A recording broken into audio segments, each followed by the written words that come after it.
मित्रांनो, सर्वप्रथम हा व्हिडिओ बघा. मी एक छोटासा व्हिडिओ तुम्हाला दाखवतो आहे आणि त्यानंतर आपण त्यावर थोडंसं डिस्कशन करूया. Sì, Io voto no però per mi come voti dispiace, no? sì, mi dispiace, voto no. Vabbè, ma Il mio primo succede, è voto la sarà un no. democrazia. È la Va bene così. democrazia, funziona Grazie, così. grazie. तर हा video एक selfie video आहे, की ज्याच्यामध्ये Italian पंतप्रधान Giorgia Meloni यांच्यासोबत एक तरुण येतो त्यांच्या देशातला आणि तो त्यांना विनंती करतो, की "मॅडम, मला तुमच्यासोबत एक सेल्फी काढायची आहे."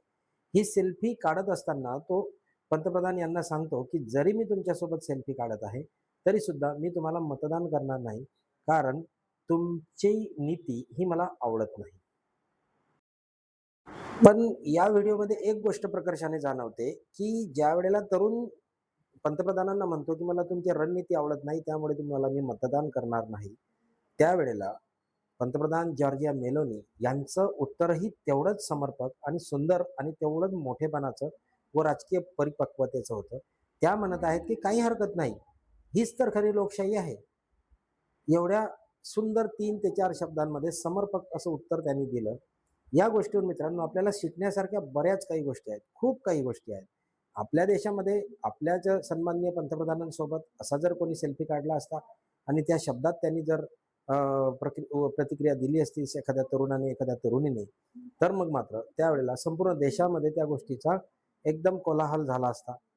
सगळ्यांनी टीकेची झोड उचलली असती. गद्दार आहे, देशद्रोही आहेत, यासारखे विशेषणे लावली असती. असे एक ना अनेक कारणं आपल्या देशामध्ये झाले असते.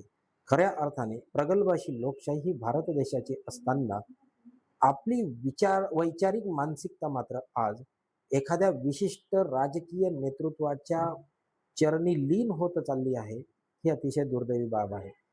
मोठेपणाने, सर्वसमंजसपणाने आणि सर्वसमावेशक विचार करायला आजचा तरुणच नव्हे, आजचा युवकच नव्हे, तर युवतीच नव्हे, तर जे जुने जाणते राजकारणी नेते होऊन गेलेले आहेत, ते सुद्धा आज तयार नाहीत. हे आपल्या देशाचं दुर्दैव आहे आणि ही खरी आपली लोकशाहीची शोकांतिका आहे.